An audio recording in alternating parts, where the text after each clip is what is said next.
বিশ্বজুড়ে পাক বিরোধী প্রচার কর্মসূচির তালিকায় নাম থাকলেও যোগ দিচ্ছেন না তৃণমূল সাংসদ ইউসুফ পাঠান। বিদেশ নীতি কেন্দ্রের বিষয়, দায়িত্ব কেন্দ্রকেই নিতে হবে, তৃণমূল সূত্রে এমনই দাবি করা হয়েছে। অপারেশন সিঁদুরের সহযোগী দেশগুলিকে নিজের অবস্থান জানাতে উদ্যোগ নিয়েছে ভারত, আর সেই মতো 7টি প্রতিনিধি দল গঠন করা হচ্ছে কেন্দ্রের তরফে। সিঙ্গাপুর সহ একাধিক দেশে যে দলটি যাচ্ছে সেই দলের তালিকায় ছিলেন তৃণমূল সাংসদ ইউসুফ পাঠান।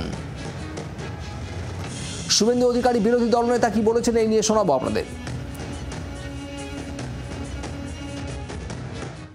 উনি তো ওখানে ডেভেলপমেন্টের কথা বলে যেতেননি, সাম্প্রদায়িক কার্ড খেলে জিতেছেন এবং ওদের ঘরের ছেলে অধীর চৌধুরীকে মুসলমানরা ভোট দেয়নি, যেহেতু ওর নামটা অধীর চৌধুরী।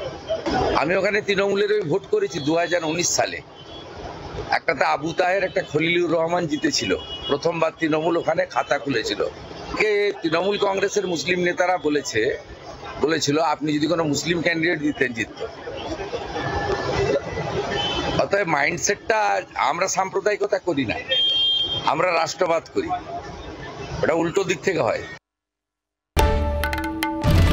বাংলার আওয়াজ, বাঙালির আবেগ, জি 24 ঘন্টা।